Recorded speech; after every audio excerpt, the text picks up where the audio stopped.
dead.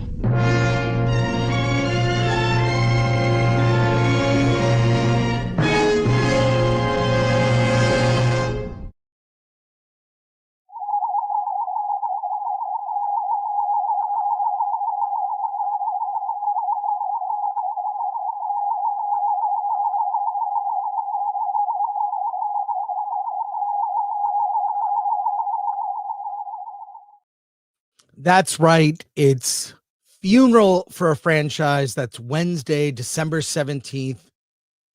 Start about noon Pacific time. It'll be an all-day event, and you are invited. So be a part of it. Post your eulogy. Hashtag Star Trek funeral. Hashtag Star Trek is dead. We'll see you then. Today on the show, lots of news. The Supergirl trailer, the Street Fighter trailer. We've got reviews of Hamnet, Silent Night, Deadly Night, Dust Bunny. We have an interview with Reedland's, the director of Reedlands, a movie that will be coming out soon. I think it might be out now. But let's start the show because I think Alan is waiting in the wings.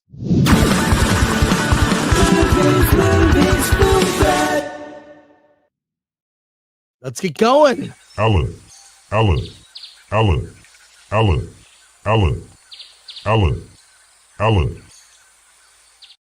There's me. So I hear your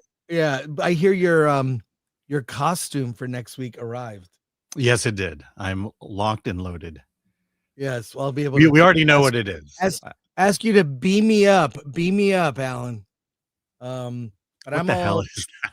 I don't it's a notepad that is a communicator. Is that Oh, cool? I got that years ago. And then I this is my favorite Star Trek mug. no. Figure I'd, start celebrating early. Here's mine. Oh my god, that's so impractical. This I could I know. eat I never drank out of this. Yeah, exactly. I have ones like that.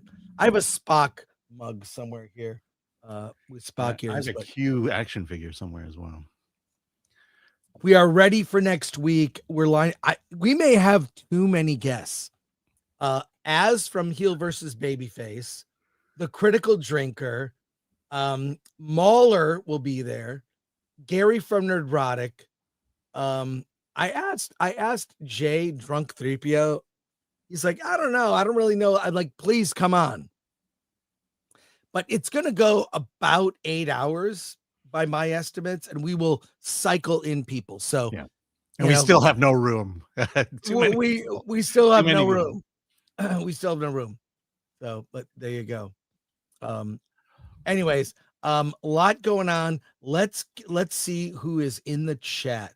We've got new members: Jason Ackers Music, Sean Outsis, Gary Russell. Thank you to our new members.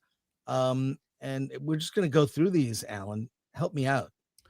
Yeah. From Have Gunn Will Travel or Wool Travel. Member for 3 months. Happy Friday, everyone. Much love to Alan and Chris. Thank you. Thank you, Have Gun Will Travel, and check out being a member. Oh, and Andrew Cramp gifted 5 Film Threat memberships. Good old Andrew Cramp. Thank you for that. Check out the members only videos, and I'll be posting more this weekend. We have a lot going on. Rad Mod for 200 rupees. Hey, Chris, I wanted to recommend an Indian movie called Durandar that's playing. It's masculine, bloody, and pretty good spy thriller that has sent Indian left wing into meltdown. Yeah, someone actually suggested that as well. It's not playing in Los Angeles at the moment. Yeah, unfortunately, but thank you for the recommend. Whenever one of those movies opens and I'm able to see it, I always go out there. So thank you. And it's only 3 hours and 20 minutes. I love it. So less than, well, just a bit more, a skosh more than Avatar. So, all right. MK Solid. Chris might be cranky. We just don't know. It's always 50-50. You have no idea. It depends on what I did last night. Amount of coffee consumed before the stream. If people are like bombarding me with questions that have nothing to do with what I'm about to, like the show, I'm like, save it. We'll talk. I'll deal with it later. But yeah, MK Solid. That's how you know. It is 50-50. But I'm a bit cranky because AMC got rid of their tater tots, and so I had to eat their fries. Oh my God. Burger. Yeah. I got the AMC deal where you get 50% off popcorn for all of 2026. I am saving so much money because I always buy. I can't not buy a popcorn when I go to AMC. It's just the smell. It's the best of the popcorn too. I've had Regal popcorn. I've had other ones. No, it's the best. So TCL Chinese is the worst. It is bad. It is bad. So thanks, MK.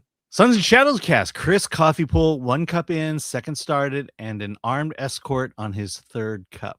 I don't have a 3rd cup waiting, but you're absolutely 100% correct. Mm-hmm. That's great. And yeah, let's see. Christopher Moonlight Productions. Hey, Christopher. Happy Friday. I missed the Bateman interview because I have anti-AI fatigue. Oh, she gets into it. But if you want a white pill, check out my new article. No one is talking about AI jobs and the viability gap on Film Threat. Yeah, Christopher just posted an article basically debunking the myth that AI is going to cause jobs to be lost. I think it'll be sort of 50-50. Jobs will be lost and new jobs will be created. Yeah. And that's his point, basically. Yeah. So, and then also rounding out here from Lord Thothy. Like, share, subscribe, hit that bell for notifications, sign up as members, join us on X, Discord, Rumble, and Instagram. Buy our merch, shop.filmthreat.com. And we have, for a limited time, The Final Frontier, It's Dead, Jim.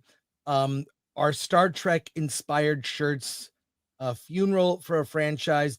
And they're available in both classic Trek logo, right, from the 60s, and Next Generation logo, and in all your colors. Red shirt, you've got your blue shirts, you've got your gold shirts. So pick one up in time. We've also got the shirt I am currently wearing, this shirt here with the classic logo, and I like this shirt. Yes, we pushed this during Pride Month. The indie adventure is just beginning. Look at that. I have that shirt as well. So, and we have mugs and hoodies, so check it out. This mug is cheap, $11.99. I gotta get one of those. So, all right. So there we go, folks. Support the channel. Pick up something like some merch. Alan, the Supergirl trailer dropped. But before we talk about that, good news, everyone. Street Fighter dropped a teaser trailer during the Game Awards last night. I have seen this teaser. And Alan, are you a fan of Street Fighter? Did you ever play I'm a game? passing fan. I'm not good at it, and therefore never really became a full-fledged fan. Well, I am a full-fledged fan. Played that game in the 90s and every incarnation of Street Fighter 2, Super Street Fighter 2, Super Street Fighter 2 Turbo. Love that game. I was obsessed. Know the button configs. Preferred playing it on the SNES, as we used to call it, which was Super Nintendo. But love it. And the teaser, this is very short, under a minute. Let's watch it together. I'm a fan of this series. It's, look, I recently saw the Five Nights at Freddy's with an audience going nuts. Why? Because they really catered to the fans. I think they have done the same thing with Street Fighter. This, if you know the game, you know this movie is like the game brought to life. Let's watch it. All right, let's do it.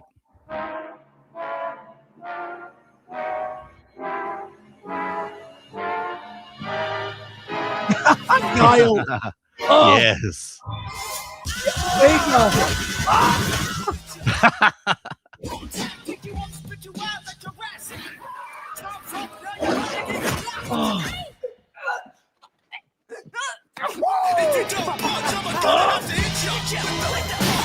Oh yeah.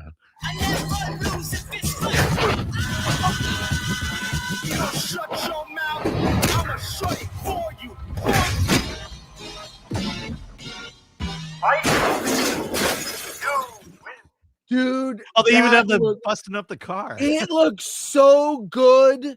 I mean, every character is accurate to the game. It's goofy and over the top. It's got that waifu going on with wire work and martial arts. I want to see what Dalsum looks like, or E Honda with the his hand goes kind of crazy where you can't really see him punching a bunch, and Dalsum's arms kind of stretch like Mr. Fantastic. I love it. But also, I don't know if this is on social media. I'm sure it is somewhere. There are Paramount Pictures sent these promo posters of every character. Let me see if I can zoom in on some of these. Look at this. We've got David Desmalchin as M. Bison. That's great. Vega, Zangief. Look at these. These are great. Ryu. And let me zoom in here. Let me zoom in so we can see these better. Look at that. He's all, look. Ken. I know. Julie. Joe. Look, Guile with that. Cody Rhodes. Weird hair. Oh my God. Look, these are awesome. E Honda. These are perfect. Well, it's Eric Andre as Don Savage. Yeah, Dalsum. Oh, they took the art from the game and they just did this. They can't do this with, they can't. It's Andrew Schultz is in the movie. Yeah, I mean that's bizarre. So look at this, Chun-Li. I always played Chun-Li. Yeah, I know. Chun-Li was my go-to. Cammy. Oh man, let's see if they even get into Blanca. Who is that? Oh, Jason Momoa. Well, he's got these. He's like a beast who has like he can electrocute you. Oh, I know that. I just didn't know who the actor was. Jason Momoa. Yeah, Balrog. Oh, that's great. Yeah, they just got them all right. Yeah, Roman Reigns right there. They got them all right. I mean, it's not that hard. The games give you a blueprint, and Five Nights at Freddy's. I mean, I did not love part 2, but the audience I saw it with gave it a 10 out of 10. Minecraft, whatever you think, it was goofy. It was the audience that movie was targeted to love the movie. That's what's important. That's why it's like when we look at franchises like Superman and Star Trek and Star Wars, if they just made the movies targeting the audience that already is predisposed to give you money and like those things, you'll do well. I.e. Minecraft, Five Nights at Freddy's, 1 and 2, and the Street Fighter teaser. It's what we want. Bring the game to life, the property, put it on screen, target the audience that already liked it. Don't try to we want to broaden the audience. You don't need to. The audience is already there, but if you stray from what they're looking for, it's not going to end well. Yeah. Well, couple of things. I smell girl bosses in this thing. They were always get out of here, Alan. And I like the fact that the movie is half Asian. Good going there. There's a lot of Asians. And there's a lot of Asian representation. Yeah, and I love seeing David Dasmalchian. He's got at least 6 movies this year, probably another 12 next year. Oh my God, we saw him in Dust Bunny. Yeah, the guy always works. I mean, very, very talented. He's earned it. But yeah, this it really drives home the point. Make the film for the audience that loves it. Others will catch up. If they don't worry. There's plenty. If you scale the budget also for that audience, it's even smarter. No one could. Well, I mean, I think you could spend $100 million on this one and easily a massive profit. Easily. I was such a fan of the game. I had every version, but it did get tiresome, like the Super Street Fighter 2 Turbo. But I just prefer the old school SNES. I remember this sound effects. It's just so vivid in my head. That game is iconic. I've only So, played it in the arcade and just got massively beat every time. oh, I love that game. Let's talk about Supergirl, Alan. James Gunn, James Gunn's DC universe is continuing with the second film from DC and James Gunn and company. He did not direct this. He did not write this, but I've seen the trailer and he might as well have done that. It's very Gunn inspired. Alan, you have not seen the trailer. I have not. I saw the Well, teaser. I'm gonna show it to you and we'll talk about it on the back end. Crypto is about to piss on a newspaper, the Daily Planet. It says Superman saves town from nuclear reactor explosion. And what does crypto do? Nihilism is back, baby. Yeah. Irreverence is back, baby. Nihilism, June 26, 2026. 1 week before our country's 250th birthday. America. Happy birthday to you. Yes, Alan, truth, justice, whatever.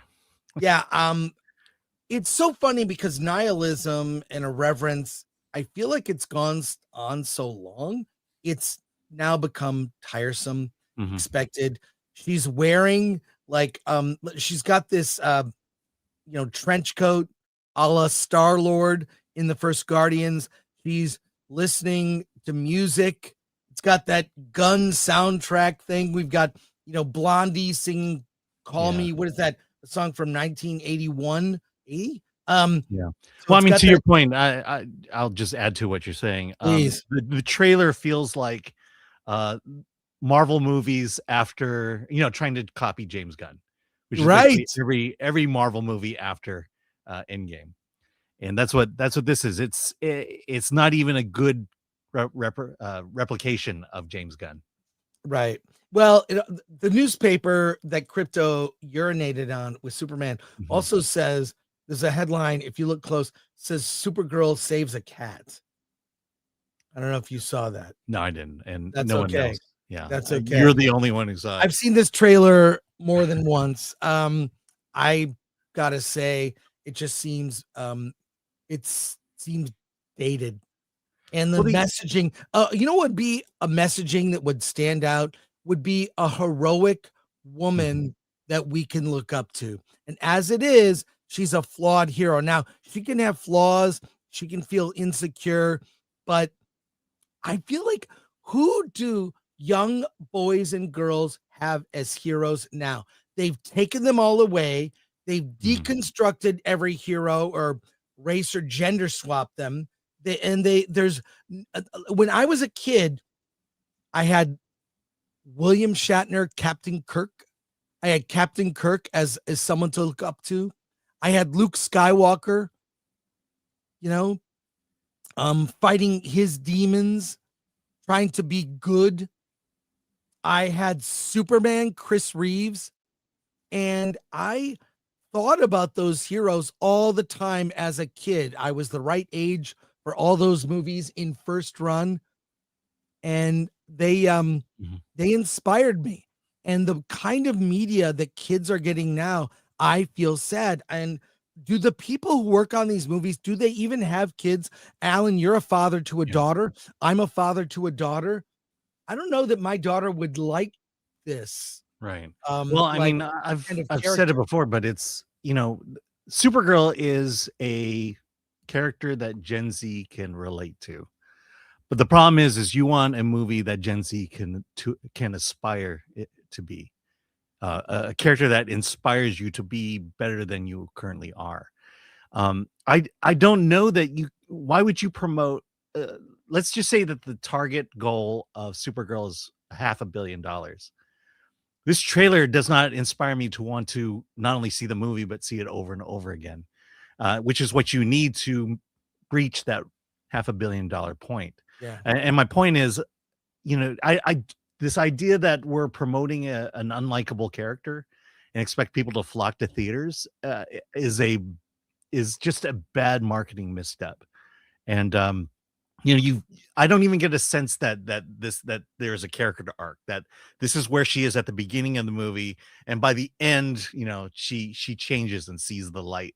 You just really don't get that sense in this. And so why would I see it? Why would I see a depressing movie about a superhero?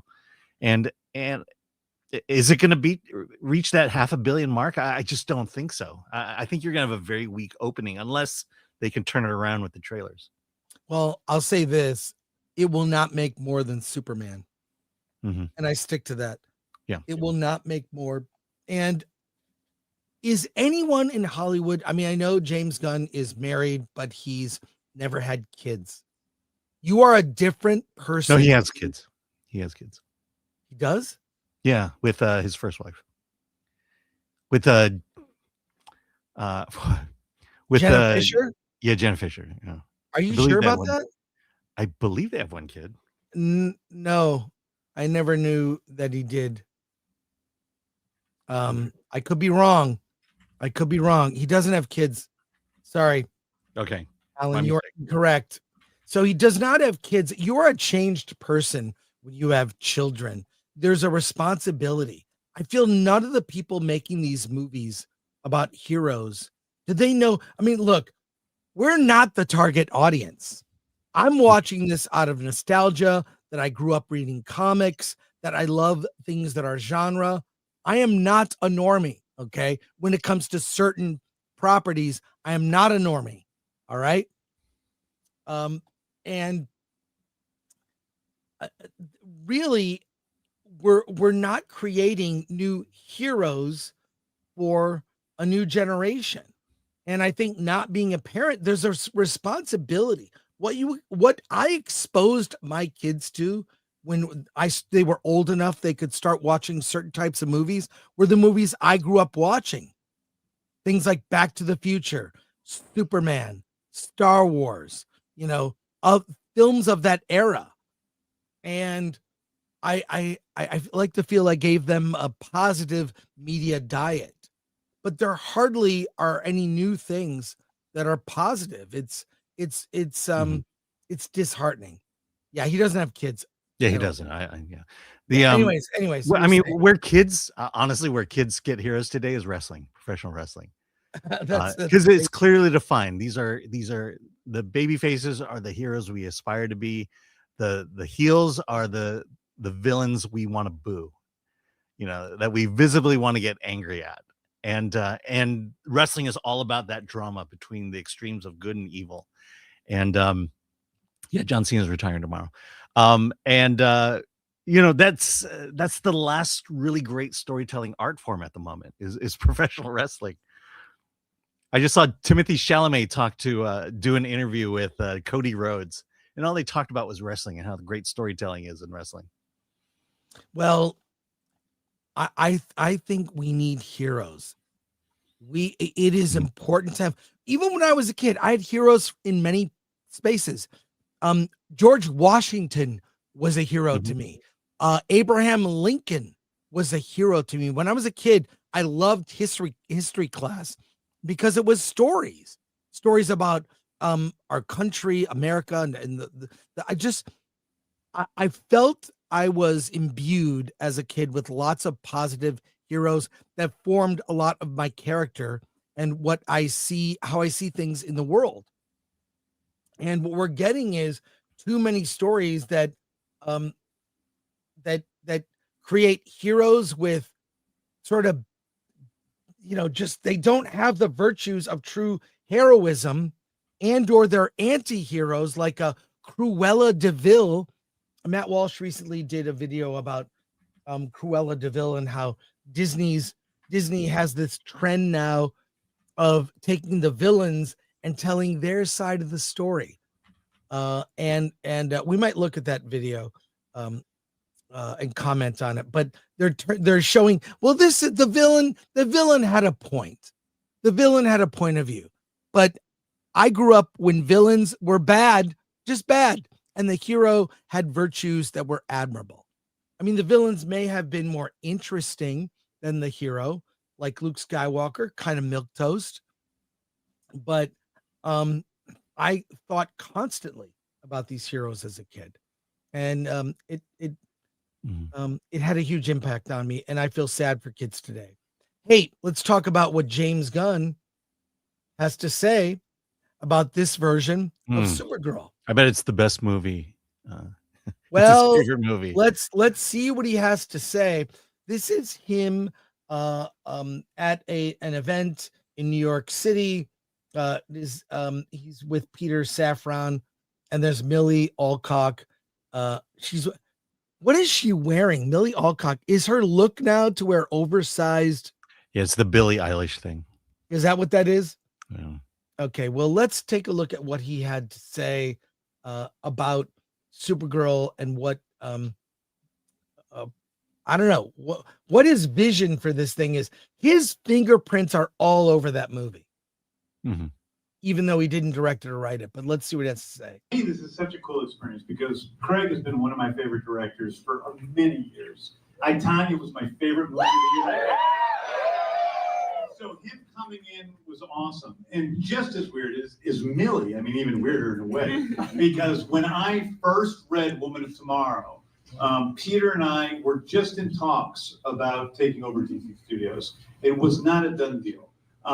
But still, that didn't stop us from fantasizing about how we would do it, what would the projects be, how would it take place. And the first thing that excited me was reading this book and saying, I think that's something we could adapt as a film and really have a different take on Supergirl, a character who is, you know, so many times female superheroes are so perfect, and she's not that at all. She's very imperfect, you know, like male superheroes have been allowed to be for a while. And I was excited about doing it, and I said, you know who would be great? This is totally true. I remember on the phone saying, you know who would be great as Supergirl? That little girl from House of... Are you watching House of the Dragon? That little girl, that little tiny kid from... that little miniature human being from House of the Dragon. I think she's really got something special about her. And then, you know, whatever it was, a year and a half, 2 years later, to have you come in and audition for the role in the way you did was just incredible. And I'm so proud of you. Oh, thank you. I really am. I mean, it's so I can't wait. The thing I'm the most excited for you guys to see is her. All right, that's what he has to say. Yeah. But, actually, I do agree with Gunn. She's really good casting. I mean, I've watched House of the Dragon. She's very good. She's very good. I think she's good in this. Will she have a character arc where she actually becomes a hero filled with virtues and realizes maybe waking up drunk, hungover? Just the world itself looks like she's in the world of Guardians. Yeah. What do you think? And fully embraces the world of Guardians. Right, exactly. Yeah. Yeah, I mean, look, I think we can say James Gunn is good at casting. He's good at casting. I mean, Yeah. the one thing I think everyone can agree on, those that both liked and disliked Superman, is the casting is excellent for everybody, down to Jimmy Olsen. Yeah. You know, but what do you think about what he said? Yeah.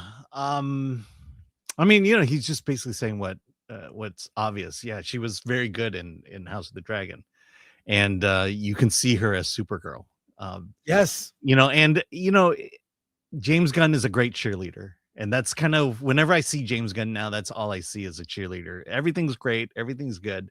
You know, he's fully in charge. This is his world, and we just kind of have to accept that. This is the James Gunn world, and we're not going to change it. And you either buy in or not. And you know, I did like Superman, but you know, I do long for the old traditional Superman. And so we'll see what happens next. Yeah, for sure. Let's go to comments here. And when we might have a couple more news stories. We have a lot of movies to review and an interview. And thank you for sticking with us. So here we go.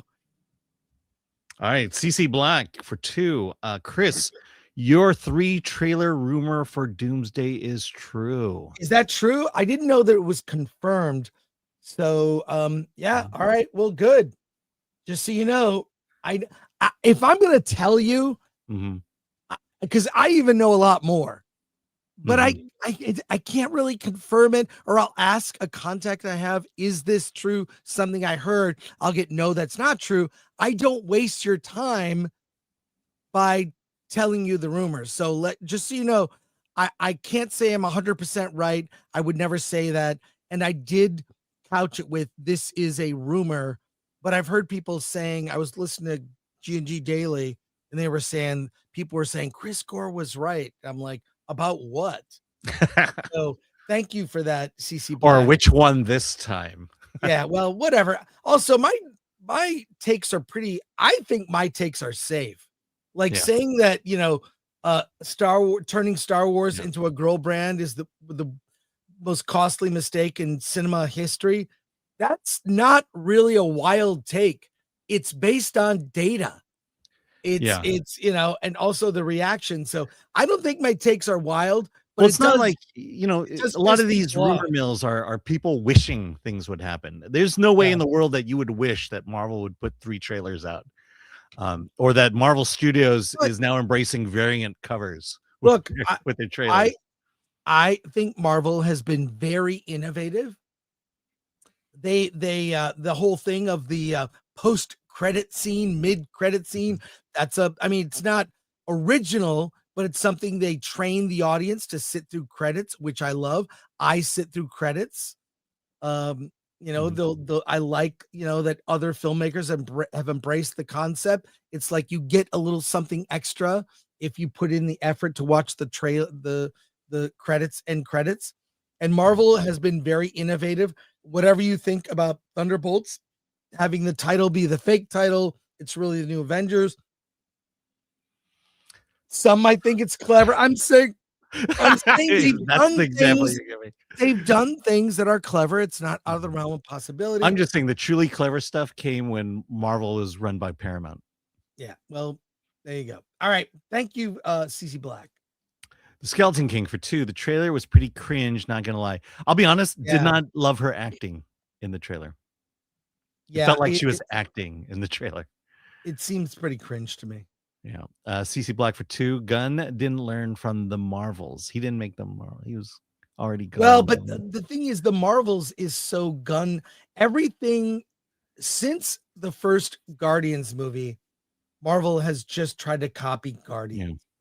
And what it's done, it's lost the gravitas, the stakes, and the seriousness. Nothing is serious because everything's a joke. Right. I Well, want that's that what I'm saying is Nia DaCosta is copying Gunn at the Marvels, and I think Craig Gillespie is copying Gunn in Supergirl. 100%. Thank you, CC Black. Wait, sorry about that. Al. Yeah, Daniel Alpine for 999. Why can't something good happen? Now I have nostalgia depression because I miss how the film industry was before AI and streaming and woke ruined everything. What should I do? Watch old movies. Yeah. I think that's the thing. Watch old movies and watch some indie movies too. See, I would get like depressing takes about the world from indie movies. Then I'd watch a hopeful Hollywood film and there was the right balance.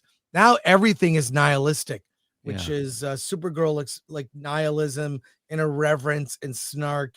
And that's everything now. Yeah. It's I mean, like, to that, it's like everything is the attitude of the internet, but as a movie.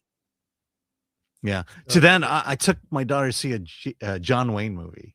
I mean, there are a lot of old movies that we haven't seen, and so you're not at a loss for movies to bring back that nostalgia. Ryan Lamb became a YouTube member. Thank you, Ryan. Thank you, Ryan. CC Black for 2. Gore, spill the other news for Doomsday. Yes, Chris. What else do you know about Doomsday? I know stuff I don't want to say because We have to protect people too. Will ruin things. And I know people in marketing and people in other places, and they'll tell me things. Maybe sometimes I think they tell me because they want me to talk about it, but I can't. I'm sorry, CC. I think even if you knew spoilers, it's not worth dropping. Yeah. Andrew Cranford 10. I didn't see Superman cameo in the Supergirl trailer, which I feel makes it more authentic. Well, he did piss Well, on. Superman was kind of a cameo. He was being urinated on. And thank you, Andrew Kramer, such a supporter. We appreciate you. And that was a deleted scene from the original Superman with Lois. Matt G. Hammond for 25. Sorry, for 2. Supergirl's redemption should end with her in a meeting. I'm Kara, and I'm an alcoholic. I'm one day sober. That would be awesome. That's the nerdrotic cut. Yeah. That's what that'll be. Thank you. The Immortal Remus. To be fair, regardless of if James Gunn had kids or not, surely he grew up reading Marvel and DC comics as a kid to know to some extent how to write them as film adaptations. Yeah, Good look, point. Gunn is a legit nerd, knows comics, but I feel like he sort of gravitates towards a certain type of comic and story, and it tells it over and over again. Because I think we all who read comics have niche characters that we would have loved to have seen be in movies. Yeah. And that's what James is doing. Garth Knight returns. This is Star-Lord after transition. Thanks, Garth Knight. They cut 2 feet off of him, too. Hood Jigsaw. The color grading alone is just a picture-perfect copy of Guardians of the Galaxy. Yep. Well, the thing is, Gunn probably brought in a lot of people who worked on his previous films, so they just all look the same. That's true, though. Yeah, Lee Kindler. Supergirl comes off like a cynical city girl from a Hallmark Christmas movie, and that maybe that's the story of Supergirl. Yeah. Gun Ho Mag. Imagine making a movie for the fans. That'd be great. Weird.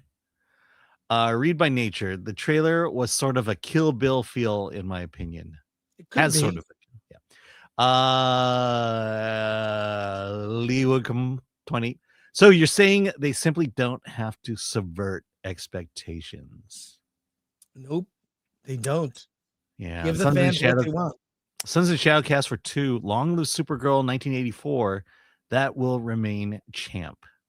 It's funny that if this Supergirl comes out, I know, and the 1984 one is better, that would really be. What are the odds Helen Slater appears in the movie?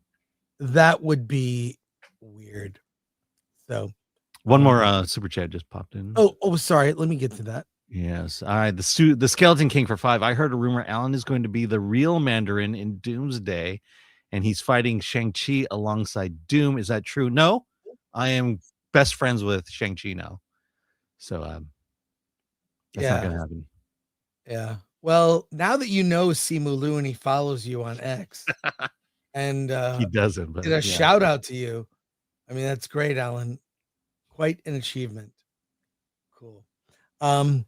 Let's see. We've got more news stories. We have films to review. Let's get to our film reviews. Let's start with the movie you and I have both seen, Alan. Hamnet. Hamnet is from director Chloe Zhao. It is the story behind the writing of the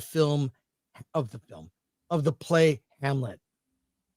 And when I watched this film, Paul Mescal basically plays William Shakespeare. It's about a romance with a woman he just falls for, a woman that's maybe not up to his station. They have a wild romance. She's a witch. Well, someone might call her that, but they have a really beautiful romance and build a family, and events occur that lead to what the inspiration may have been for elements of the story of Hamlet. This is a kind of movie that Hollywood used to make. Romance, love, loss, tragedy. And you see the seeds of what went into Shakespeare's work. What it was like to kind of build this play. You see Paul Mescal as Shakespeare, working on the play. This is the elements behind it. But I think this this movie is like, and also, by the way, this is a movie that needs to be seen in a theater. I think it's the 100%. best thing. I mean, I don't think I don't know anyone that really liked Eternals other than Robert Meyer Burnett. But this is the best thing Chloe Zhao's ever done. She has this kind of weird sort of ethereal, spiritual focusing on things that maybe other directors would miss. And having seen it in a theater, it kind of lulls you into a parts of this are gonna unfold slowly until it doesn't and reaches this ending. I really love it. She's getting accolades as director, but it's weird. And also she avoids, there's nothing in this movie. There's nothing modern about this movie. There is no casting of characters, say, that would take you out of the film. Maybe some extras, but nothing like that. There's nothing where it's like modernity, thrown onto a story that's a period piece. So kudos to her for doing that. Whereas other movies would have completely done things that take you out of the film. I really loved it. It's going to get a lot. It's already getting awards, accolades. Alan, what do you think about Hamnet? I will say that the first half of the movie was complete frustration, and I will tell you why. I cannot understand mumbly British people, and I can. And this is why you have to see it in a theater, because I tried to watch it at home on my television, and I just could not engage, because I'm like, what did they say? And this is me through the entire first half. What who is this?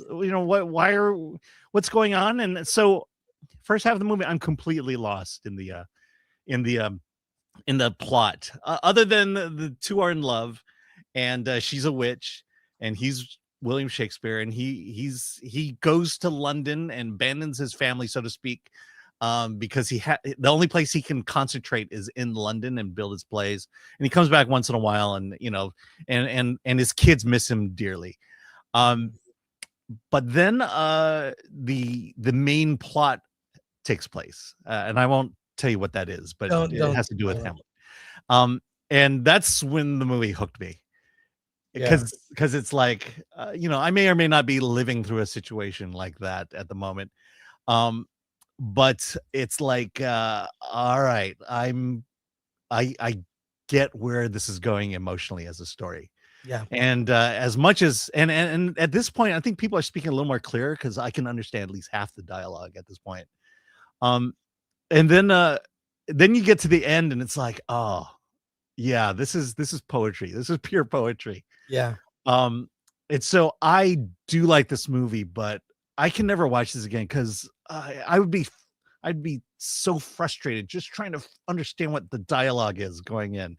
But that's just me. And I think there are people like me. I'm not the biggest Shakespeare fan, because I'm of a simple mind, and I just want people to speak normal English. And that's kind of what I wish was happening in this movie, people speaking normal English. But I got it. I understand why this is an exceptional movie, and that's what it is. But if you had the same hangups with Shakespeare that I have, you're not going to enjoy this movie at all. Well, and I know you're not saying that just because Chloe Zhao is Chinese. She is genuinely. I understand her other movies. No, it's okay. But I agree. The first half is a little bit of like, it's setting up all the pieces of the story. And Jessie Buckley as Agnes Shakespeare. Then they don't really. Here's the thing: this movie does not come around and hit you on the head of like, hey, this is Shakespeare. It all unfolds kind of slowly, and there's something that happens in the middle of the movie that kind of propels the second half. I'm glad they built up to that, because you're right. Once things happen in that second half, you're like, oh my God, this is what this is about. And then it just plays out beautifully. Because a lot of it is me figuring out, well, how does this relate to Hamlet? And then it's like, oh, This is how it relates to Hamlet. Yes, yeah. Exactly. And to everyone, they don't have captions at the movie theater. Yeah. So when it comes to VOD, I'll watch it and I'll have the captions on. Well, and to be clear, Alan's saying he tried to watch at home. We have an app that's a screener app that certain movies have you captions. get access to screeners. My preference is always to see a film in the theater. Yeah, that's my default setting. But if time does not allow, or if the movie's not out yet, we watch screeners of a lot of indie movies. So that's how we see them. But let me talk about Jessie Buckley. She is like this dynamo. You know, as much as I couldn't understand what she was saying, she was giving an amazing performance. Yeah, no, she was great. And the thing about Jessie Buckley is the first time I heard of Jessie Buckley was at the San Francisco Film Festival with the movie Wild Rose, which is on Hulu at the moment. And there she's playing this Irish girl who loves country music. And it's such a mesmerizing performance. It's a music, half of it's music, just a lot of good country music. The end song is beautiful.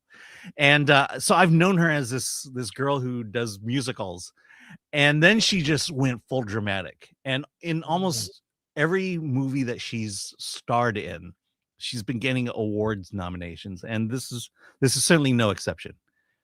She's nominated for a CCA, and she deserves it. Yeah, and I'll say this: the movie ends perfectly. It's like a perfect. It's like this poetic, and also I'll say about this film, it's the kind of movie Hollywood stopped making. Yep. It's period accurate romance, classic themes. It's dealing with things that everyone can relate to.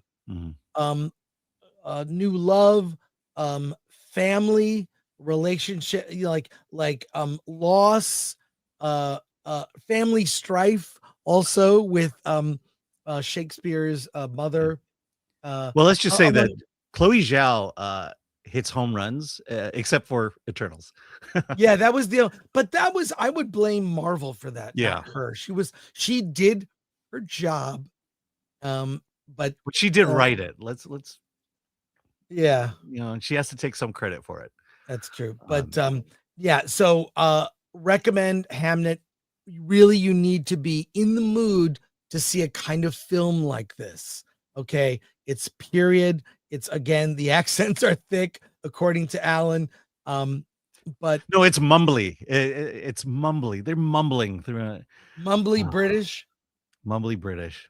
Yeah. Well, and by the way, she's Scottish in the movie, in Wild Rose, and the chat is getting after me on this one. She's Irish in real life. Yeah. Alan, do you recommend Hamnet? I cautious recommendation. If you love Shakespeare, I recommend it. That's the thing. If you love Shakespeare and classic period drama, and you want to see a movie where you'll feel something instead of like most of the modern slop today, then you should see this film. And I remember when I first saw it, I was like, they don't even make movies like this now. They don't even make them. So kudos to Chloe Zhao for doing this. Let's go to your comments. Tim is not funny. Trailer for Hamnet told me that if I watch that movie, I will certainly cry.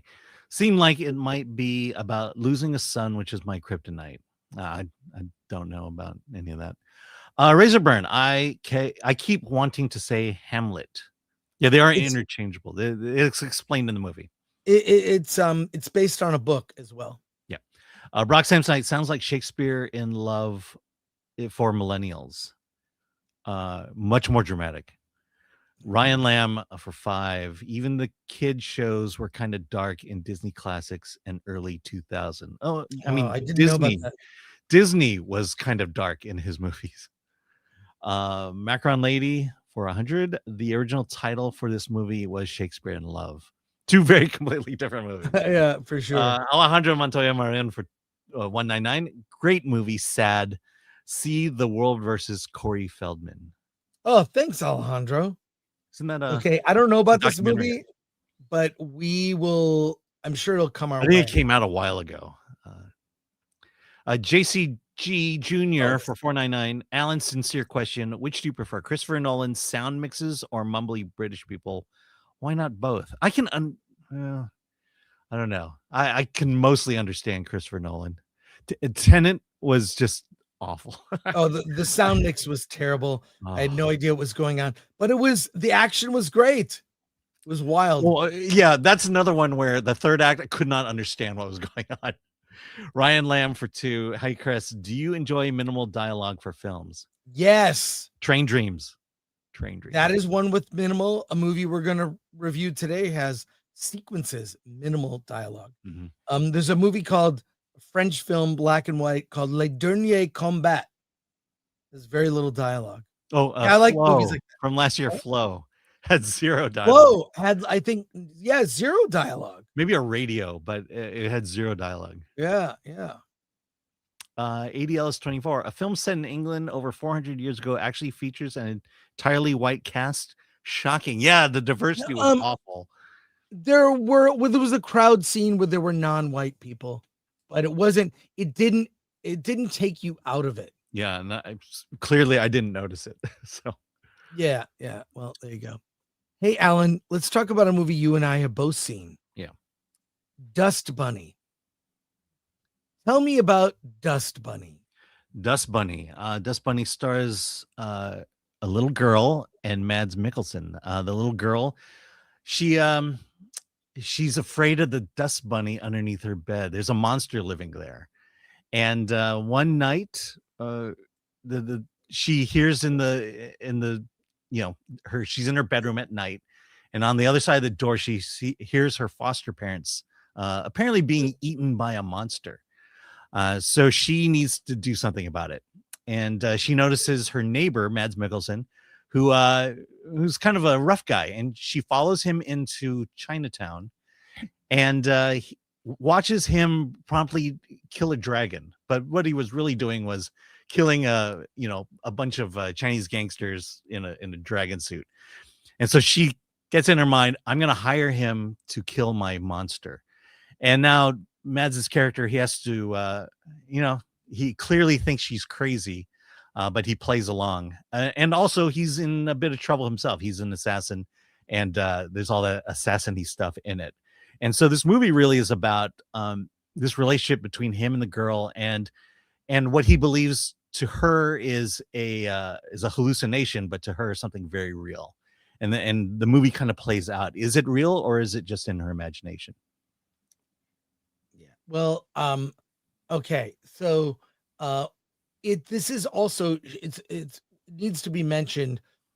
Sigourney Weaver is in this.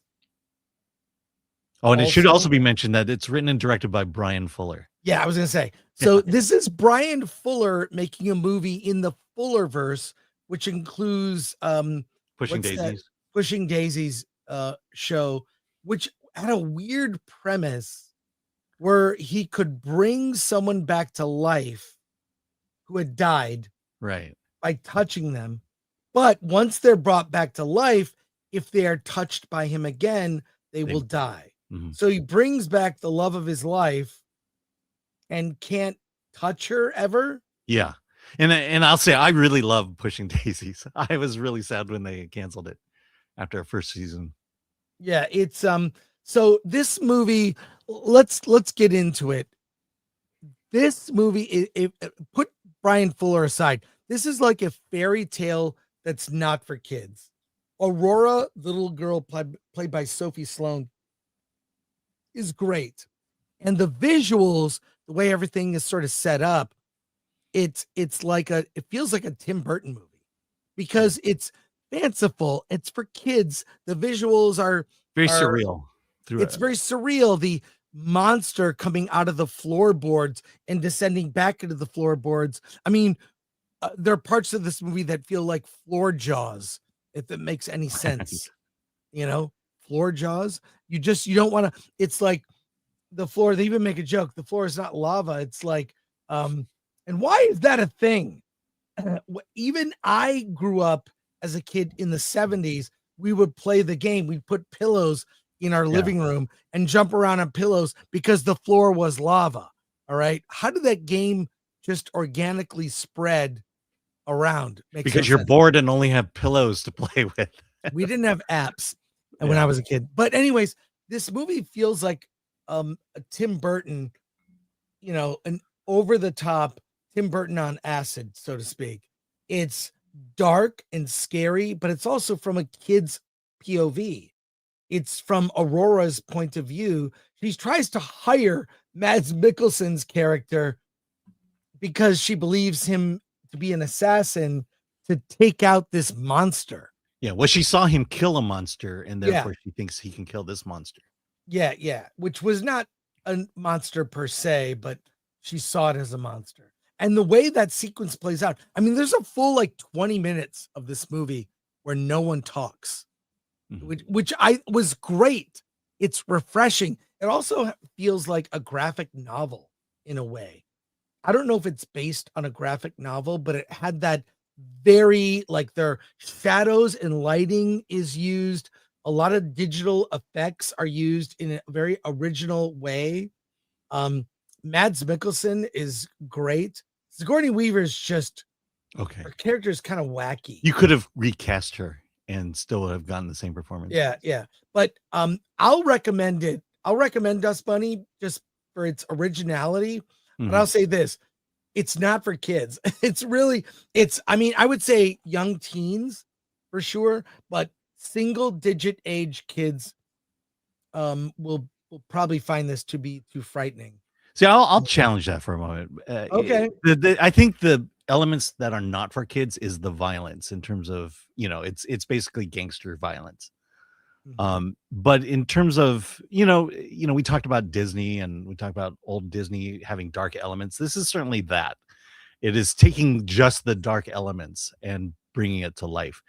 And I'm watching this thinking, wow, this is like a horror film for kids. And I think, look, when I was a kid, I could deal with gangster violence. So maybe if you have to know your kid to know whether they would enjoy a movie like this, but I think it's certainly kids could watch this. Yeah. I think you have to gauge your kids. My kids, I kind of knew by a certain age what movies they were ready for. You can't just throw up, PG-13 on it for everything. You've got to really evaluate, what makes sense. So, it's so original, so weird. I saw it with a packed audience. I believe it's going to go wide. It's not in that many theaters, but catch it while it's in theaters. I think, knowing Brian Fuller's past work, I recommend it. Yeah, this is definitely a Brian Fuller film. And if you're a fan of his, you're going to love this one. My biggest qualm is the animation, especially the opening animation. It just felt so cheap animation. And I get the style he was going for, but Tim Burton did it better, and he was using actual stop motion animation. And so that's my only real qualm with this movie is the animation. Also, if you liked Tim Burton when he was peak Tim Burton, that's what this really is. Yeah. So let's go to comments. Here. And there we go. Sons of Shoutcast for 2. Fuller worked with Mads in Hannibal season 1 through 3. That's right. That's true. I forgot he did that. That's not in the Fullerverse. Rahul Ray for 40 reviewed Durandar, one of the best films of the year. Again, not in LA, but we will see it when it comes out. Dark Hero Fant, frightening like Return to Oz scary. Yeah, like that. But I think this is maybe a little beyond it. But you're right. Like Return to Oz, you think it's for kids, but there's some really dark things going on. That's a really people die in this movie, so. Mike MC Wong, I think the whole feet not touching the floor is because floor is dirty and kids like to go barefoot. Tremors was like this too, foot not touching the floor. Yeah, but how did the concept of the floor is lava spread Okay, this is The my internet didn't exist. Okay, this is When I my grew- experience. What is it? I'm at home. It's raining. It's me and my brothers. We're tired watching television because we only had 4 or 5 channels to watch it. And Yeah. so the only thing you had was your sofa. And so you take out all the sofa cushions, you take out all the pillows, you throw them on the floor, and you start jumping on them. That's how this game came about. But Because why out of sheer lava? boredom. Why not water, It ice? could be water, it could be, but lava is more dangerous because you can fall in water and be okay. You can't fall in lava. It's weird, but look, there was no internet. Kids did not go, oh, there's lava. Like, how did an idea like that spread? There are people that grew up all over different parts of the country. How did that concept emerge from different places? I just told this- you. Because remember when TV was essentially 6 channels That, yeah, you're and there was no generous. VCR. Yes. Yeah, that was crazy. Yeah. Alan, you saw a couple of films I did not see. Let's review one of them. 100 Nights of Hero. Tell me about it. Yeah. Oh, you're gonna love 100 Nights of Hero. Why is that? Oh, I'll tell you, because it checks all the right boxes. Our main character, Micah Monroe, plays a woman called Cherry, who is in a loveless marriage with an aristocrat. The aristocrat needs a child, needs an heir, and so he decides he's going to go on a long vacation, of which one of the workers, one of the handsome workers left behind, he tells him, "Go have sex with my wife and make a baby." And quite frankly, Cherry's kind of into this guy and is not opposed to it, but she is still bound by tradition. So while they're on a trip, one of the maids there, Hero, you can see her, it's Emma Corrin over on the left. She becomes friends with Cherry and tells Cherry a story. It's a story about a bunch of sisters, particularly one. But the thing is, the sisters, well, they were considered witches. Why were they considered witches? Because they could read. And so she tells this story about how women were being treated in the past, that they were more objects of lust. And then when women started to read, they became dangerous and must be dealt with. And so as she's telling the story, the main story with her and the guy play out, and Hero and Cherry become really good friends. I mean, really good friends. Oh no. And but with all the turmoil going on with the wedding, the impending the impending nuptials or sex, Cherry gets confused to the point where at one point Cherry exclaims to Hero, "I don't want to hear your story anymore." And so to say that 100 Nights of Hero is a feminist tale would be a massive understatement. It is exactly what you think this movie is, and you'd be surprised by who comes out a couple at the end. So, yeah, I mean this movie is so on the nose they might as well punch you in the face. That's how bad this is. So, do you recommend it? No. I mean, if you want to mock this movie, go and watch it. But as a serious film, look. The thing I kept thinking about while watching this was, are women really in fear of not being able to read again? I mean, it just seems like there's this idea that we need to push, and I'm like, who even the worst people in the world acknowledge that women can read and have the right to read. So why is this kind of the underlying theme of the movie? And then again, it just hits you over and over again with the message. Well, not to sound sexist, but I do think there are differences between men and women. And I try to look at the positive. Men and women have different strengths. They excel at different things. One of the things I know women excel at is complaining. They're much better than men at Yeah. complaining. They And I see say the this, full picture. They see the big picture and can nitpick it. and I say this as a man who complains for a living about movies. So hypocrisy much, Gore? Yeah. I mean, to your point, not only are men and women different, but when they're put together as a couple, they complement one another. That I would agree with. Let's go to comments. Yes, Garth Knight Returns. The last thing we need is a whammon reading because it leads to thinking and stuff. It's true, LeFou. Brock Samsonite. How did a woman learn to read? Certainly a man didn't teach her. Therefore, she must be a witch because she learned without being taught. Thank you, Brock. Jean Hu gifted 5 Film Dirt memberships. Thank you. Thank you, Sean Hoot. Thank you for that. Okay, Alan, I saw a film that you did not see. And won't see. Yes. Well, look, it's like a remake of a remake. It's been done many times, but 'tis the season. Silent Night, Deadly Night is a Christmas movie. It's set during Christmas, and it's really about a tragic character, Billy Chapman, played by Rohan Campbell. We see him as a young boy, and something tragic happens to him, and he grows up, and Christmas is kind of traumatic for him.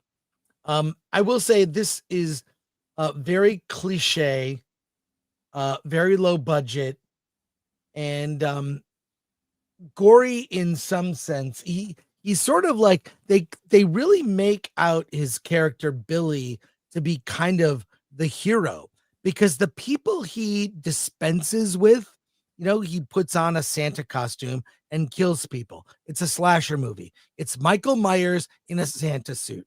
So we've seen it.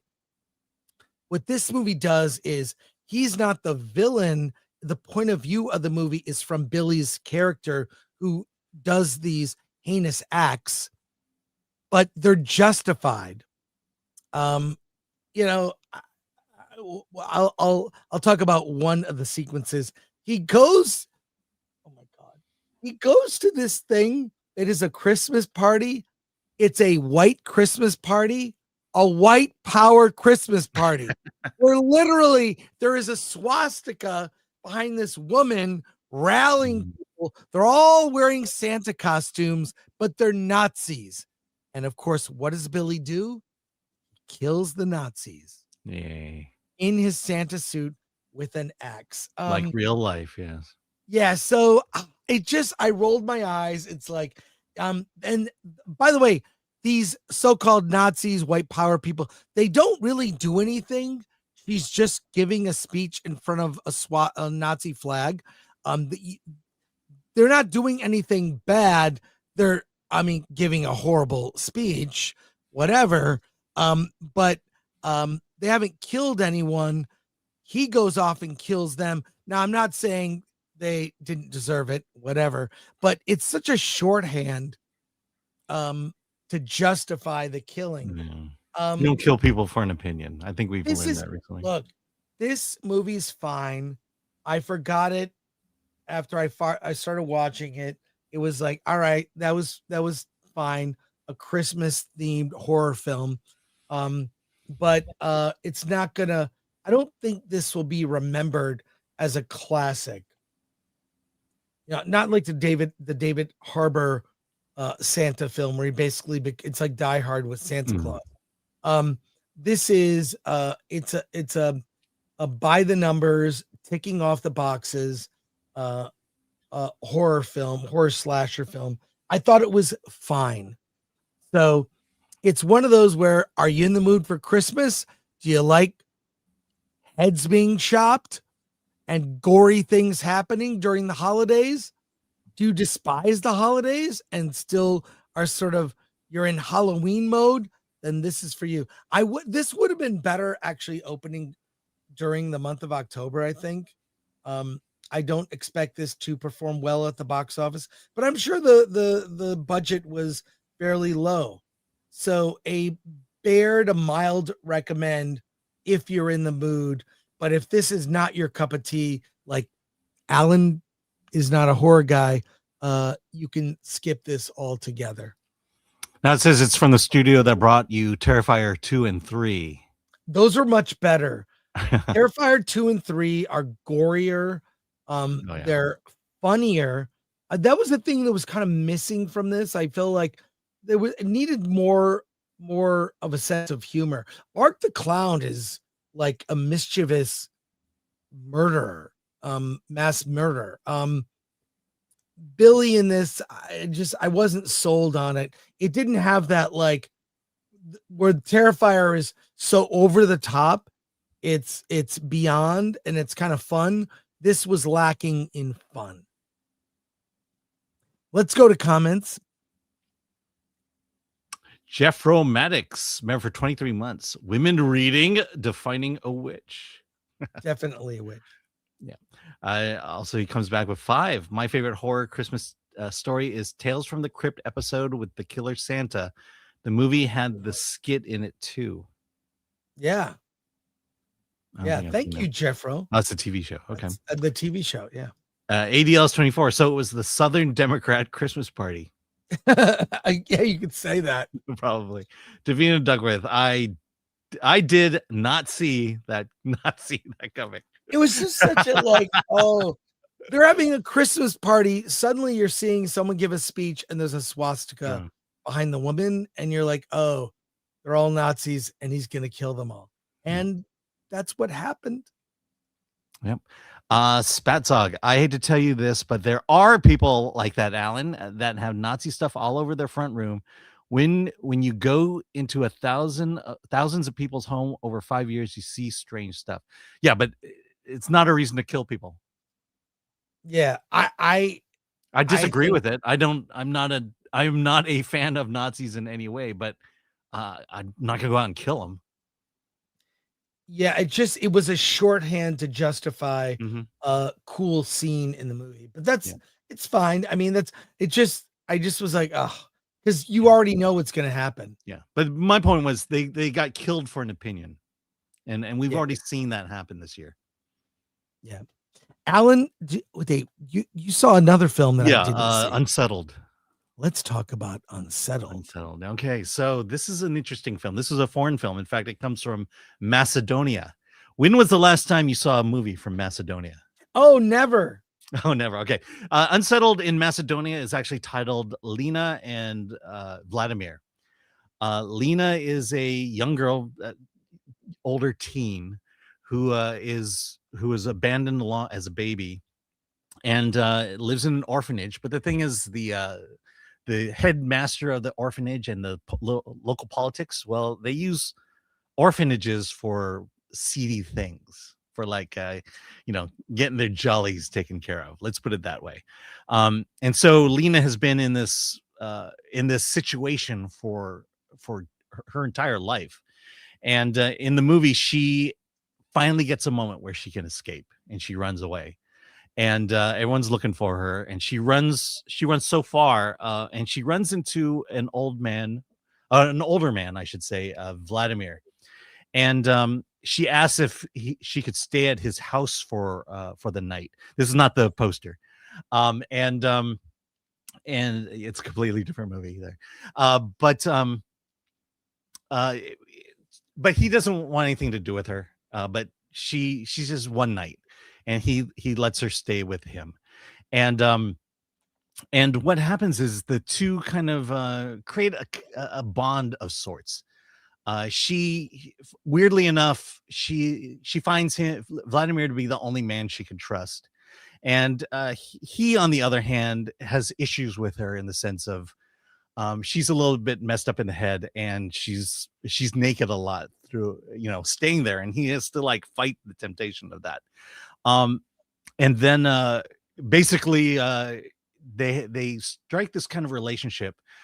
She basically wants him to adopt her, make her become her father. And he is like the thing I didn't tell you about Vladimir is he is severely scarred. It's his face, his head, his body is burned because of an accident that occurred a long time ago, which plays into the movie. But the two kind of find this relationship. But the thing is Vladimir ultimately knows that he can't be her father, and that he wants to pass her off to another good friend of his, and she won't have anything to do with it. She loves him. This is a story that you could never tell in America, for exactly the reasons you're thinking. Thank God Lena looks like she's 25 and not 17 as she is in the movie. And as I was writing my review, I found this movie to be fascinating because, again, no one can tell a story like this in America anymore. It's got too many guardrails to cross, but it's just this really beautiful tale between an older man and a woman, and trying to create this platonic friendship. And she's just kind of, they're both dealing with their issues. And as I was writing my review, I realized, oh my God, this is Beauty and the Beast. And the beauty comes in, the beast is there. He doesn't, he can't find love because of what he did in his past. And unlike Beauty and the Beast, the townspeople, they're coming after Beauty, not the beast. So yeah, again, look, American films are fine, but what I appreciate most about international films is, again, they're not hung up on American cultural values and the culture war. They just want to tell a story, and this movie definitely does that. So the whole time you were doing that review, I was looking up this movie. I can't find it.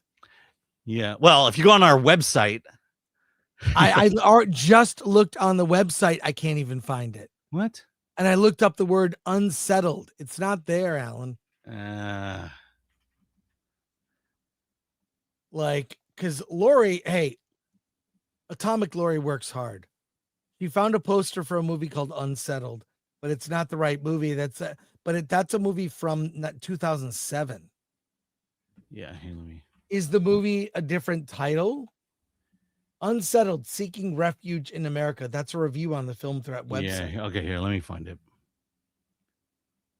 This might be. And StreamYard does this weird thing now where you have banners and you can put the banners on a timer. And some of the banners, like, I don't want that. The default should be off. StreamYard keeps, it's just bizarre. Anyways, all right. Yeah. Alan, did you find it? Did you find No, it? I'm waiting for my computer to give me a response. Yeah, here we go. I literally looked up the word unsettled and I found one review. So there you go. The guy was really appreciative of the review I gave it. That's great. Okay, I'm sorry. It's Unshattered. So the title of this movie was completely wrong. You just for this review, yeah. Okay. I don't think I need to tell Atomic Lori to not clip this and run it. So this movie, Alan, called Unsettled, a movie you just reviewed on the website and also on video, was really titled Unshattered.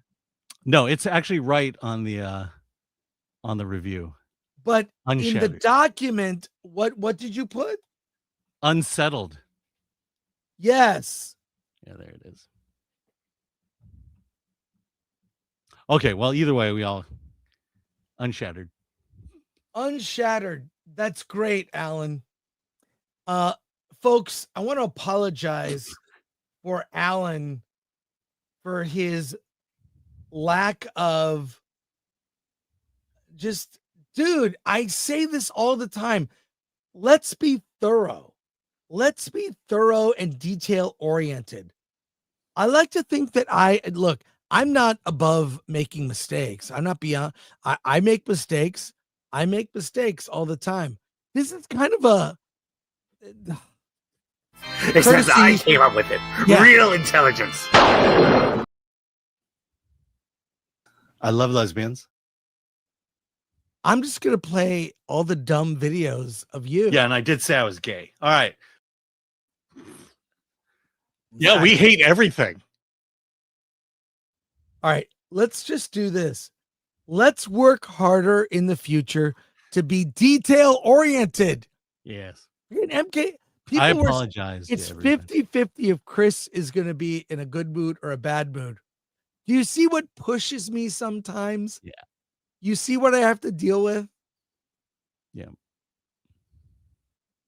I'm pretty sure that was one of my 4 review days. It's okay, man. It's okay. Sometimes even I screw up. Yep. Disney inks Blockbuster OpenAI deal. This is alarming. Alan, I know you have notes for this story. What they're really trying to do from Variety, Disney inks Blockbuster OpenAI deal to bring more than 200 characters to Sora video platform will invest $1 billion in AI company. What this is a ploy for users, Disney fans, to make content like new cartoons, pieces of content using their characters. They will feature the best ones on Disney Plus. Am I interpreting this correctly? Alan, let's hear it. Yes, well, Disney has taken a decisive leap into the AI era, becoming the first major studio to license its characters to OpenAI's Sora platform. Through a new 3-year agreement, Sora and ChatGPT images will be able to generate short, user-prompted videos and images using more than 200 characters, costumes, props, vehicles, and environments from Disney, Pixar, Marvel, and Lucasfilm. This includes such icons as Mickey Mouse, Minnie Mouse, Lilo, Stitch, Ariel, Simba, Mufasa, everyone from Encanto, Toy Story, Luke Skywalker, Deadpool, Groot, everybody.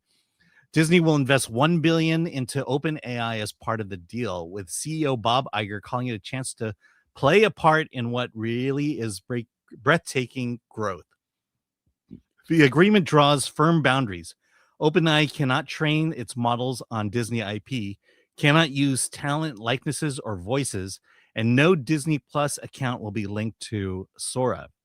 Instead, the focus is on letting fans create bite-sized shareable content beginning in early 2026. You mean TikTok videos, basically. Yeah, and memes. And by the way, anyone that makes one, so you have a concept for it. I'm going to take the Frozen characters and have them interact with a Wampa, and then Luke comes along, whatever. Bad story. They own it all. Disney owns it all. They are outsourcing creativity because Disney is creatively bankrupt. This is what AI will do. This is AI slop fed back to you. Sorry, Alan, to interrupt you. Okay, so both Disney and OpenAI framed the partnership as a model for ethical AI development, stating that they share a commitment to protecting creators and their work. Iger argues the collaboration will put imagination and creativity directly in the hands of Disney fans, while Sam Altman calls Disney the global gold standard for storytelling, saying the deal shows how creative and AI leaders can innovate responsibly. I think this is a terrible, terrible idea. I prefer the Pixar parodies that we've seen on well, I haven't seen them on TikTok. But I haven't seen, look, those Pixar parodies are funny because they're super raunchy and they're wrong. So this is going to be boring and milquetoast, and the ones that get featured on Disney Plus will be very milquetoast and safe. So I have no hope for this. As a Disney fan, Alan, what do you think? What do I think? I mean, we talked about this actually, that there's going to come a point where these AI platforms are going to be able to license things from Disney, and this is, to me, it comes a bit faster than I realized. This idea that we're going to show how creative and AI innovators can innovate responsibly. Sure, that'll happen in the first year, and then it won't happen. and then it'll all fall apart. And you just put, all your characters out there, and eventually people are going to get access to those things anyway. So I don't know that you think you're getting what you think you're going to get. And it's funny, creatives, this is Disney. Disney's a creative. What about all the people who created these characters? What are they getting? Yeah, you created Baymax. You created, Mickey Mouse, or, certain other characters. You're not getting a thing out of it. I really want to know what Hollywood writers think of this concept. Hollywood writers and screenwriters and TV writers that are delivering DoorDash in between gigs where they work 3 months of the year if they're lucky. This is a bad step. Hey, we're going to get to your comments later, but we have a special guest today. We like to interview filmmakers and talk to them about their movies. Let's talk to the director of Reedland here today to tell us about his film.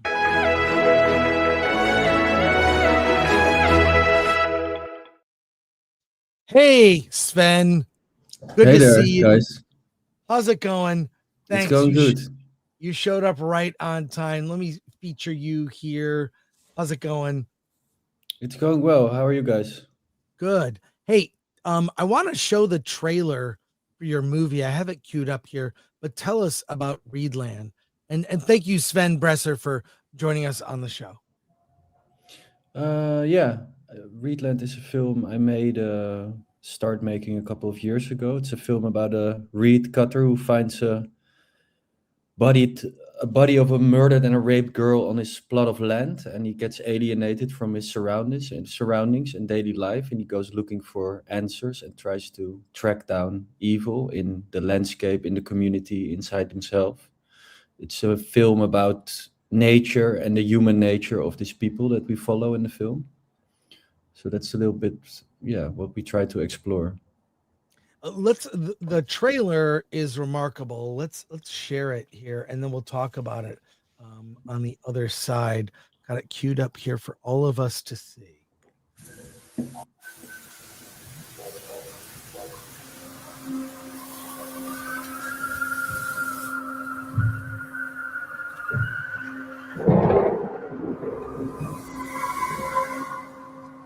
Kunt u die dag van begin tot eind eens beschrijven?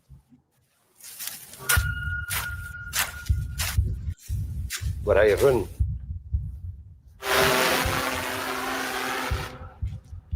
Er is een troeter aan de... Kijken jullie wel een beetje uit? Wat zijn troeters?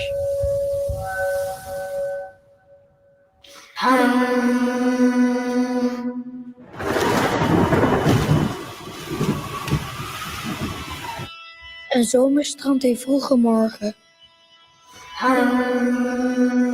Swoosh. Het is niet de bedoeling dat hier uw eigen onderzoek gaat starten. De zee begint met brullen. Wie is dat?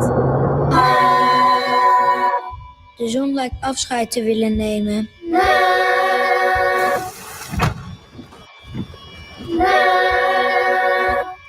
Schaduw neemt haar plaats.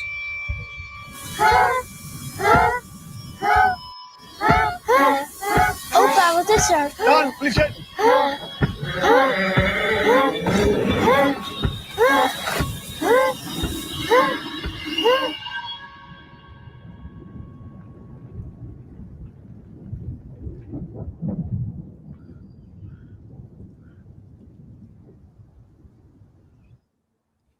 Tell us more about the film. What inspired the story? It's always hard to say what exactly inspired the story, where a film begins, but I think most of it started with the landscape itself, with the wetlands. I myself grew up in a small village surrounded by reedlands, a landscape that died out in the early 2000s because the reed harvesting there stopped due to socio-economical reasons. So the film was born out of this memory of a landscape not existing anymore at the place where I grew up, and from these memories and fascination later on in life for this nature, the film slowly grew. Yeah. And then how do you, this is the question a lot of I ask, always ask a lot of filmmakers, how do you pull together the project, the financing, it's like, oh, it's I know it's like I would answer that by saying by sheer force of will, because it feels like that sometimes. But how did you put the pieces together to get it made? Yeah, that's a long process. An important part of that process is my collaboration with my producer Marlene. She's a person, a woman who runs a production company totally by herself. There's nobody above her or below her. And this is the first film we realized together, but we already developed a feature film that never got made. So you also get to know each other through this kind of denials and hardships. And I kept working with her because I trusted her. And with this film, it was easier actually everywhere where we applied. In Europe, we have a total different system than the American film industry. We have funding where you can apply for, and most of the place where you applied, we got the money. So yeah, we were very happy with that. Still, it's a long process of getting this imagination, these ideas that you have on words on paper. Sometimes it doesn't always translate that good to paper, an idea for a film that you have, but you have to try it because you have to convince people to help you with making this film. That is crew, that is people that I already worked together for a long time, my DOP and some other important people of my team, but also these funding institutions that are quite competitive to get in. But it worked out for us this time. And before we go, we have over 1,000 people watching live. Before we go to questions from our audience, nice a glass of wine during the interview. a Belgian beer. It's here already. Belgian beer. 8 o'clock Friday night. So yeah. Perfect. Sorry. No, it's all good. True crime and crime in general is such a topic that has been in documentaries, a lot of films. You've got sort of shades of David Lynch, finding a young girl's body in a field. Why do you think that audiences are obsessed with this topic? This is this is something that's been explored quite a bit. Mm-hmm. Yeah, I think that's it's a good question, hard to answer. I think it's quite a fundamental question about why are we so attracted by the violent nature of ourselves, of human beings. It's something that is hard to grasp, and you can do it explore it in a very one-dimensional way and project like violence or perpetrationship to a scary man or a man with a Nazi outfit on, or you can do it maybe in a more human and complex and ambiguous way, and not making this distinction between like guilt and innocence so straightforward. And that's what I hoped and tried to do with this film, like explore the violence in ordinary people. And yeah, it's a good question. Like, why are we so obsessed with this? Because it's because we don't have an easy answer for it. I think that's why it's interesting. And yeah, I want to ask the naive question because I don't live in the part of the world where there are reeds. What is the symbolism of reeds in your film?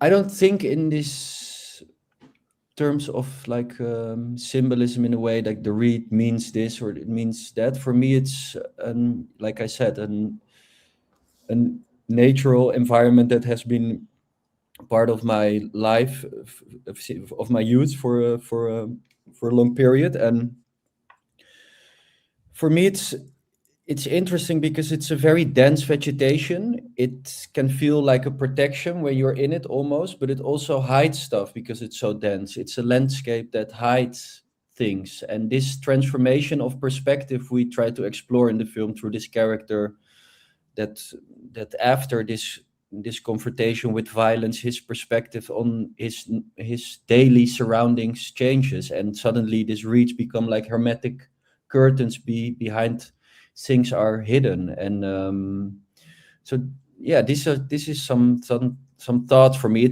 Reed is like a grass sword that grows where water and land meet, so it's something very Dutch in a way, because like the Netherlands is, yeah, it's built on water in a way, and but it's very global as well, because I mean water and land meets in all kinds of different places in the world, and that's why you also have reeds in a lot of different places in the world. Yeah.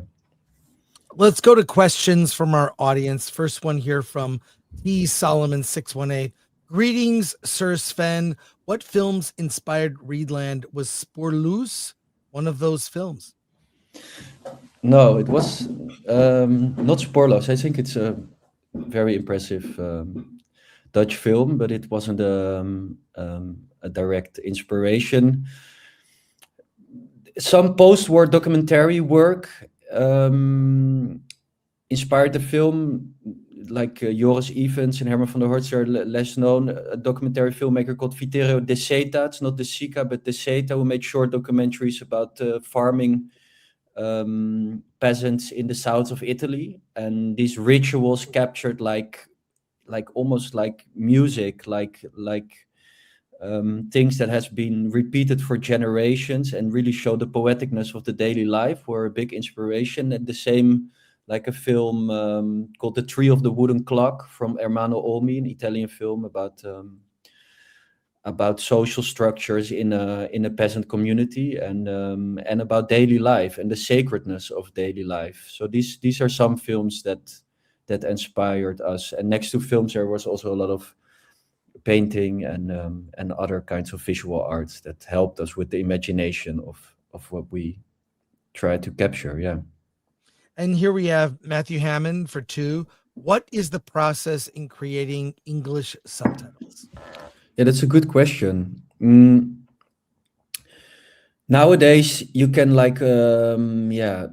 you have still good translators, but a big part of this translation job is going to more AI generated systems, and or good translator throw it into the system, but they don't check it that well. So finding a good translator for your subtitles is so important, but also being very connected to this process as a director for me is very important. Even if there's not so many dialogue in the film like my film, I think it has to be right. And normally English is like the first step of the first subtitle you do, and from there, if your film gets sold to different countries, they're going to work from that subtitle document. So if that is already wrong, it keeps on getting worse, you know. So I try to be really read everything and be really precise. Of not that I'm an expert in English subtitles, but of course you can still try to talk with the translator and get it right. I also try to do it with the French translator for a French distribution. So yeah, I hope it's so important, you know, especially in humor, in very small details, that the translation of these texts gets translated not in a literal way, but more almost sometimes more in a poetic way, you know. Sometimes this hits more the direct thing you want to transmit to your audience. Yeah. And Brock Samsonite comments, so far I'm loving the slow burn of the trailer. Aid Ellis 20 our last question, we'll wrap up with this. How does the Dutch culture and the relatively small size of the nation play a role in a story like this? Was this inspired by any real events that occurred in the area? So the first part of the question, for me, it's a very Dutch film in a way that I focus on a very specific piece of land in the country where I live in, and I have always the feeling how more specific a film is, how more it can resonate in a international, globally audience. So this is really what I admire in other filmmakers and what I try to do. And yeah, there were some murder cases that were important for the development of the story. There's one famous murder case of Marianne Vaatstra where girl was raped and murdered, and she was from a small religious town, and all the villagers were convinced that the perpetrators were from an asylum seeking center next door, mostly Arab people that came to seek for refugees. And then there were big riots towards this asylum seeking center, and it was a big hatred going on for years. And then 13 years later, due to DNA matches, they found out it was a farmer from their own village. And even then, they were convinced that not somebody like themselves that looked like them would be capable of this horrendous murder. So if people see my film, they can understand why this is an important inspiration in the sense of this projection of evil towards the other, towards somebody that doesn't looks like you. Is an ancient thing, this fear for the unknown is very ingrained into human existence, I think, but it gets used in society nowadays by politicians and how we organize society. So this is something that I try to explore with my film through a more contemporary lens. Yeah. How can people see Reedland? Where is it available? It's now showing in New York and LA, and because we have a US distributor, and that's helping us with doing a theatrical release. I don't have the details about the cinemas right now, but it's on the Instagram or the website of Outsider Pictures, the distributor, and then hopefully it will be. It's really, I think, a film that should be seen in theater, but of course, we hope to have it streamed on a platform later, maybe in a year, through our sales agent that's helping with us. But yeah. Great. Sven, thank you so much for joining us on the show today. All the way from, what time is it there? And you're drinking. It's 8:00 in Friday That's our night. respectable time to drink wine. Right? It's not like alcoholic kind of behavior. No, but thanks, guys. Good luck Great. with the podcast. Thank you. Congrats on the film. Thank you so much. Take care. Bye-bye.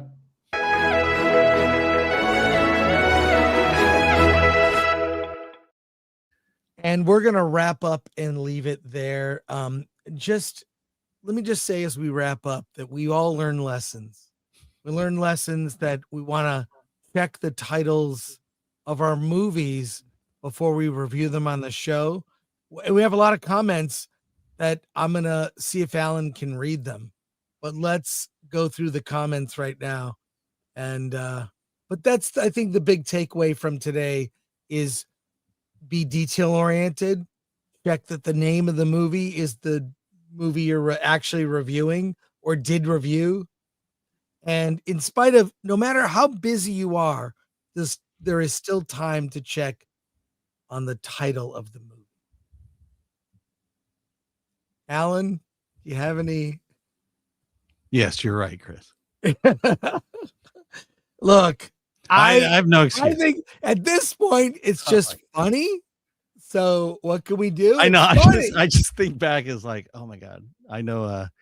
First I know of for a all, fact that was a 4 review day. And with 100% certainty, I can tell you that I have made just as embarrassing a mistake. Because so it's like, I'm not gonna. You read it one way, and right. it just sticks in your head. No, this is the title of the movie.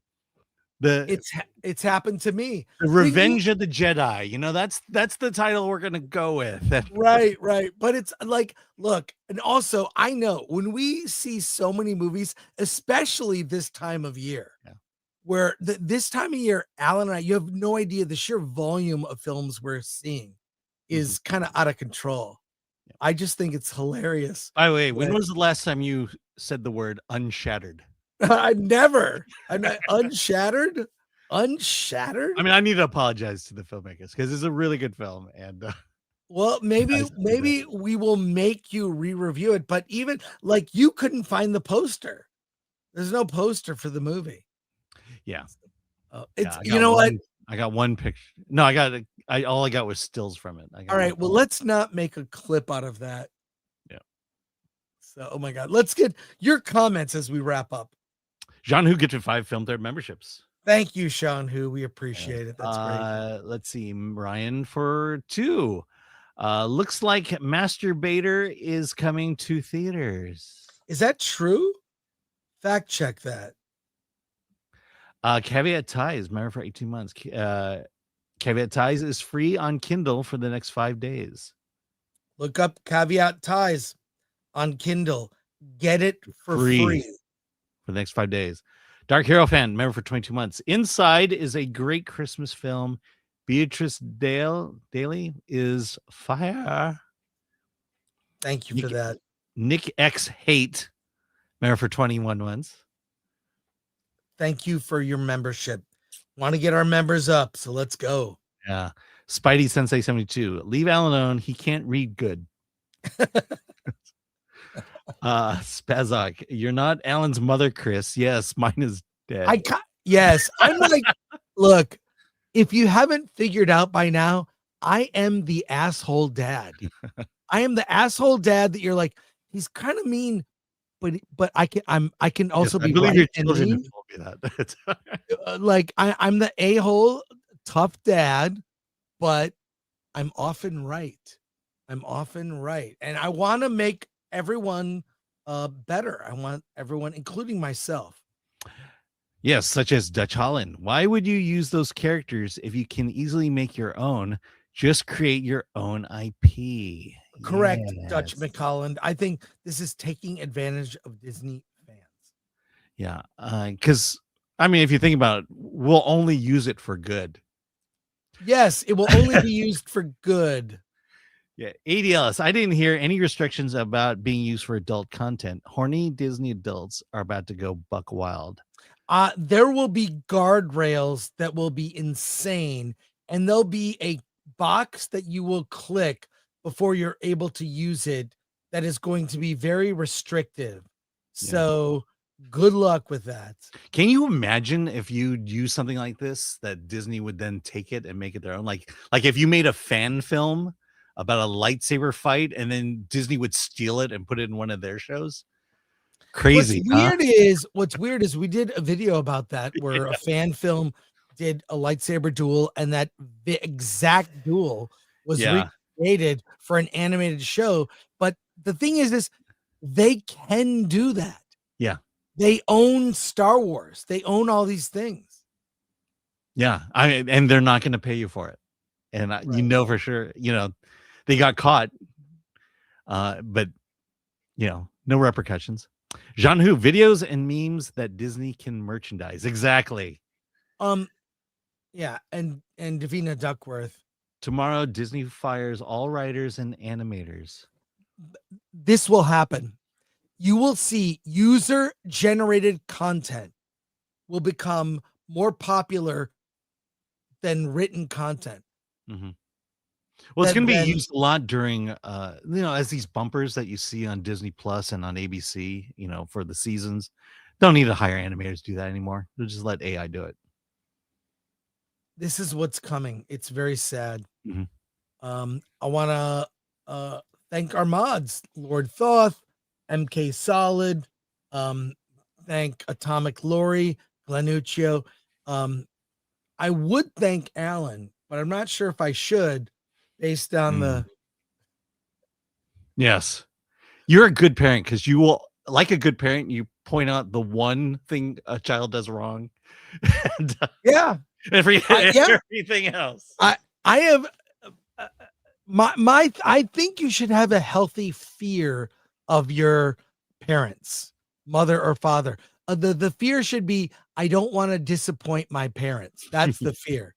And Alan, I mean, look, it's funny because I know Alan knows better and whatever, but I also know like how busy both of us are, and that the mistake of that scale, it's just you have to laugh. I know. I don't need to say anything to Alan, he knows. So it's just funny. You know, it was not good. Maybe we should, let's clip it.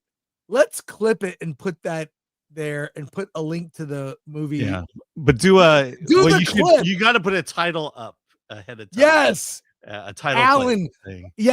Alan exposed or Alan fired from film threat ?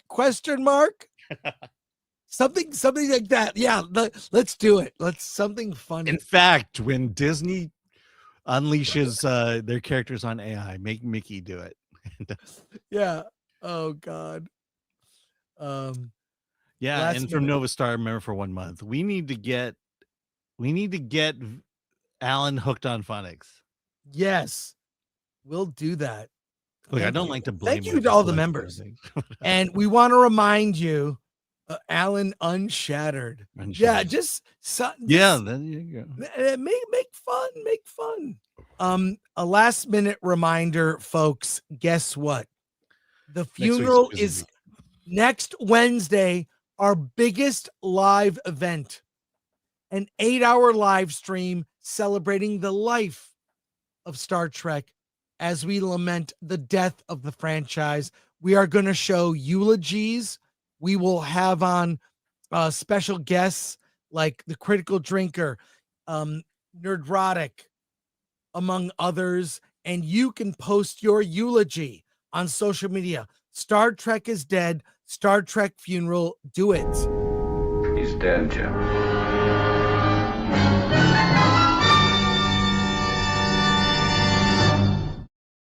Be there on Wednesday. Alan and I will be there.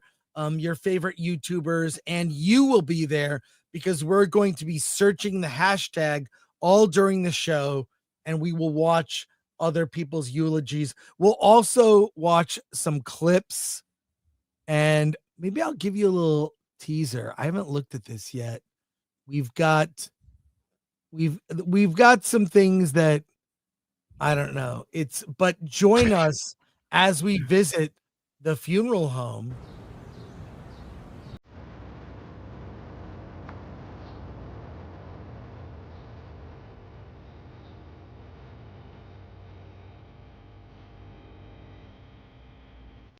We'll take you in to the biggest funeral in the galaxy. We will take you through the door. Through the door of the I'm just goofing around there. And we're gonna have fun. So there you go. That wraps it up for us today. Want to thank everyone for hanging out. Everyone who gave us super chat, we appreciate that.